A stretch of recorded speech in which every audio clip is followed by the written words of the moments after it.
নমস্কাৰ সকলোকে স্বাগতম জনাইছো আসাম কেৰিয়াৰ পইণ্ট ইউটিউব চেনেলৰ অন্য এটা নতুন ভিডিঅ'লৈ বন্ধুসকল আজিৰ ভিডিঅ'টোত আমি আপোনালোকৰ আগন্তুক অনুষ্ঠিত হ'ব লগা এডিআৰই গ্ৰেড 3 বা গ্ৰেড 4 পৰীক্ষাৰ বাবে প্ৰয়োজন হোৱাকৈ কেইটামান অতিকৈ গুৰুত্বপূৰ্ণ প্ৰশ্ন আলোচনা কৰিম তো আপোনালোকে ভিডিঅ'টো শেষলৈকে চাই থাকিব আৰু এই প্ৰশ্নকেইটাৰ ভিতৰত কিমানটা প্ৰশ্ন উদ্ভৱ কৰিব পাৰিছে আমাক শেষত কমেণ্টত জনাই দিব তো বলক প্ৰশ্নসমূহ আলোচনা কৰোঁ প্ৰথম কোৱেশ্যনটো কি দিছে চাওক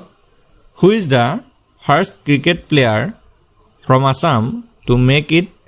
to the Indian women cricket? ভাৰতীয় মহিলা ক্ৰিকেট দলত স্থান লাভ কৰা অসমৰ প্ৰথমগৰাকী ক্ৰিকেট খেলুৱৈ কোন আছিল তো মহিলা ক্ৰিকেট দলত স্থান লাভ কৰা প্ৰথমগৰাকী ক্ৰিকেটাৰ কথা সুধিছে ইয়াৰ শুদ্ধ উত্তৰটো হৈ যাব অপচন এ উমা চেত্ৰী তো উমা চেত্ৰী হৈ যাব মহিলা ক্ৰিকেট দলত স্থান লাভ কৰা প্ৰথমগৰাকী অসমীয়া ক্ৰিকেট খেলুৱৈ তো ইয়াত যেহেতু মহিলা ক্ৰিকেট খেলুৱৈ সুধিছে তেতিয়া হৈ যাব উমা চেত্ৰী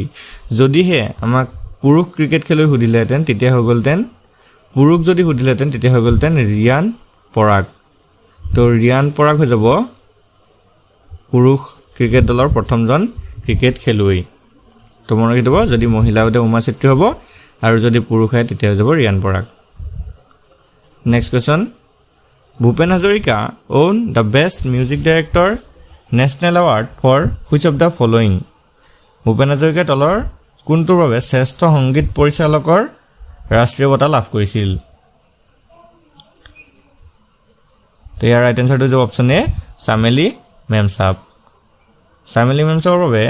ভূপেন হাজৰিকা 1995ত মনত ৰাখি থ'ব 1995ত শ্ৰেষ্ঠ সংগীত পৰিচালকৰ ৰাষ্ট্ৰীয় বঁটা লাভ কৰিছিল তো আৰু এটা কমন কুৱেশ্যন আপোনালোকৰ আহি থাকে খুব যে ডক্টৰ ভূপেন হাজৰিকাই কেতিয়া দাদা চাহেব ফাল্কে বঁটা লাভ কৰিছিল তো মনত ৰাখি থ'ব 1992ত ডক্টৰ ভূপেন হাজৰিকাই দাদা চাহেব ফাল্কে এৱাৰ্ড লাভ কৰিছিল তো এইটো ইম্পৰ্টেণ্ট হয় ভালদৰে আপোনালোকে মনত ৰাখি ল'ব নেক্সট কুৱেশ্যনলৈ আগবঢ়ো কি দিছে চাওক Garhdoul is located in which of the following place of Assam Garhdoul অসমৰ তলৰ কোনটো স্থানত অৱস্থিত তো এটা খুবেই গুৰুত্বপূৰ্ণ প্ৰশ্ন হয় ইয়াৰ শুদ্ধ উত্তৰটো হ'ব অপচন বি তেজপুৰ বা কেতিয়াবা আপোনালোকৰ এইটো তেজপুৰ নাহি শোণিতপুৰ বুলি আহিব পাৰে তেজপুৰ বা শোণিতপুৰত গড়দৌল অৱস্থিত নেক্সট কুৱেশ্যনটো হৈছে which among the following Tantrik book was written in ancient Assam তলত উল্লেখ কৰা তান্ত্ৰিক গ্ৰন্থসমূহৰ ভিতৰত কোনখন প্ৰাচীন অসমত ৰচনা কৰা হৈছিল তো অপচন কেইটাৰ ভিতৰত অপচন এটো হৈ যাব শুদ্ধ উত্তৰ যোগিনী তন্ত্ৰ এই যোগিনী তন্ত্ৰখনেই আটাইতকৈ প্ৰাচীন অসমৰ তান্ত্ৰিক গ্ৰন্থসমূহৰ ভিতৰত লিখা গ্ৰন্থ আছিল নেক্সট কুৱেশ্যনটো হৈছে হু of the following is the only Assamese to have represent Assam in the round table conference তো নিম্নলিখিত কোনজন অসমক ঘূৰণীয়া মেজমেলত প্ৰতিনিধিত্ব কৰা একমাত্ৰ অসমীয়া আছিল শুদ্ধ উত্তৰটো অপচন এ চন্দ্ৰধৰ বৰুৱা তো চন্দ্ৰধৰ বৰুৱাই অসমৰ পৰা একমাত্ৰ ব্যক্তি আছিল যিয়ে ঘূৰণীয়া মেজমেলত প্ৰতিনিধিত্ব কৰিছিল next question which state is known as jewel of India কোনখন ৰাজ্যক ভাৰতৰ ৰত্ন অৰ্থাৎ জুৱেল অফ ইণ্ডিয়া বুলি জনা যায় শুদ্ধ উত্তৰটো অপচন বি মণিপুৰ তো মণিপুৰ ৰাজ্যখনক ভাৰতৰ ৰত্ন বা জুৱেল অফ ইণ্ডিয়া বুলি জনা যায় নেক্সট কুৱেশ্যন দ্য ষ্টেটমেণ্ট তামছো মা জ্যোতিৰ্গময় ৱাজ অৰিজিনেলি মেনশ্যন ইন তমছো মা জ্যোতিৰ্গময় মূলতঃ ক'ত উল্লেখ কৰা হৈছিল খুব এটা গুৰুত্বপূৰ্ণ প্ৰশ্ন হয় তো বন্ধুসকল ইয়াৰ ৰাইট এনচাৰটো হৈ যাব অপচন এ উপনিষদ উপনিষদত তমছো মা জ্যোতিৰ্গময় এই বাক্যশাৰী উল্লেখ কৰা হৈছিল next question Chavang Kut festival is celebrated in which state Chavang Kut উৎসৱটো কোনখন ৰাজ্যত উদযাপন কৰা হয় বন্ধুসকল ইয়াৰ ৰাইট এনচাৰটো হৈছে অপচন বি মণিপুৰ চাভাংকুটটো হৈছে মণিপুৰ ৰাজ্যত উদযাপন কৰা একবিধ উৎসৱ next question Pung Cholom is a folk dance of which state Pung চলামটো কোন ৰাজ্যৰ লোকনৃত্য হয় বন্ধুসকল ইয়াৰ ৰাইট এনচাৰটো হ'ব অপশ্যন বি তো পুং চলামু হৈছে মণিপুৰ ৰাজ্যৰ এবিধ লোকনৃত্য নেক্সট কোৱেশ্যনটো হৈছে how much amount tea garden labours will get under চাহ বাগিচাৰ ধন পুৰস্কাৰ মেলা স্কিম চাহ বাগিচাৰ ধন পুৰস্কাৰ মেলা আঁচনিৰ অধীনত চাহ বাগিচাৰ শ্ৰমিকে কিমান টকা পাব তো এই কুৱেশ্যনটো কাৰেণ্ট এফেয়াৰ্ছৰ এটা মোষ্ট ইম্পৰ্টেণ্ট কুৱেশ্যন হয় তো জানিব লাগে আপোনালোকে চাহ বাগিচাৰ ধন পুৰস্কাৰ মেলা আঁচনিত শ্ৰমিকসকলে চাহ বাগিচাৰ শ্ৰমিকসকলে অৰ্থাৎ আদিবাসী লোকসকলে কিমানকৈ টকা পাব তো বন্ধুসকল ইয়াৰ কাৰেক্ট এনচাৰটো হৈছে অপশ্যন এ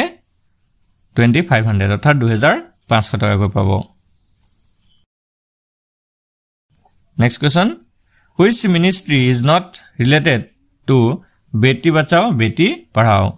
কোনটো মন্ত্ৰালয়ৰ লগত বেটি বাচাও বেটি পঢ়াও সম্পৰ্ক নাই তো চাওক সম্পৰ্ক নথকাটো কিন্তু আমাক সুধিছে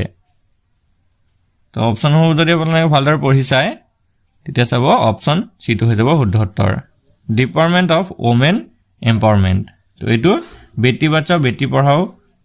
লগত জড়িত নহয় বাকি women and child development health and family welfare আৰু হিউমেন ৰিচোৰ্চ ডেভেলপমেণ্ট এই আটাইকেইটাই বেটি বাচাও বেটি পঢ়াৰ সৈতে জড়িত হয় নেক্সট কুৱেশ্যনটো হৈছে India's highest railway station is তো ভাৰতৰ সৰ্বোচ্চ ৰেল ষ্টেচন কোনটো অনকল ভাৰতৰ আটাইতকৈ ওখ থকা ৰেল ষ্টেচন কোনটো আমাক সুধিছে তো ইয়াৰ শুদ্ধ উত্তৰটো হৈছে অপশ্যন বি ঘুম ঘুম হৈছে ভাৰতৰ সৰ্বোচ্চ অৰ্থাৎ আটাইতকৈ ওখ থকা ৰেলৱে ষ্টেচন আৰু এই ৰেলৱে ষ্টেচনটো ৱেষ্ট বেংগলত আছে ৱেষ্ট বেংগলৰ দাৰ্জিলিঙৰ পাহাৰীয়া এলেকাত এই ঘুম ৰেলৱে ষ্টেচনটো অৱস্থিত নেক্সট কুৱেশ্যনটো হৈছে what is the minimum age requirement for appointment as a governor ৰাজ্যপাল হিচাপে নিযুক্তিৰ বাবে ন্যূনতম বয়সৰ প্ৰয়োজনীয়তা কিমান তো যিকোনো এখন ৰাজ্যৰ ৰাজ্যপাল হ'বলৈ ন্যূনতম বয়স কিমান প্ৰয়োজন হয় তো বন্ধুসকল ইয়াৰ ৰাইট এনচাৰটো হৈছে অপশ্যন বি 35 ইয়াৰ্ছ অৰ্থাৎ 35 বছৰ বয়স হ'লেহে 35 বছৰ বয়সৰ পৰাহে ৰাজ্যপাল হ'ব পাৰিব নেক্সট কুৱেশ্যনটো হৈছে which of the following city hosted the inception Y20 meeting of G20 তলৰ কোনখন চহৰে G20ৰ আৰম্ভণিৰ Y20 বৈঠকখন আয়োজন কৰিছিল তো বন্ধুসকল এইটো এটা খুবেই গুৰুত্বপূৰ্ণ প্ৰশ্ন হয় আপোনালোকে যদি জানে এইটো কমেণ্ট কৰি জনাবচোন কোনখন চহৰে G20ৰ আৰম্ভণিৰ Y20 বৈঠকখন আয়োজন কৰিছিল অসমৰে হয় ডিব্ৰুগড় নে গুৱাহাটী নে যোৰহাট নে কোকৰাঝাৰ তো আপোনালোকে কমেণ্ট কৰি জনাই দিয়ক আমি চাওঁ আপোনালোকে কোনে কোনে শুদ্ধ উত্তৰ কৰিব পাৰিছে তো বন্ধুসকল ইয়াৰ ৰাইট এনচাৰটো হৈছে অপশ্যন বি গুৱাহাটী তো গুৱাহাটীখনে G20ৰ Y20 বৈঠকখন আয়োজন কৰিছিল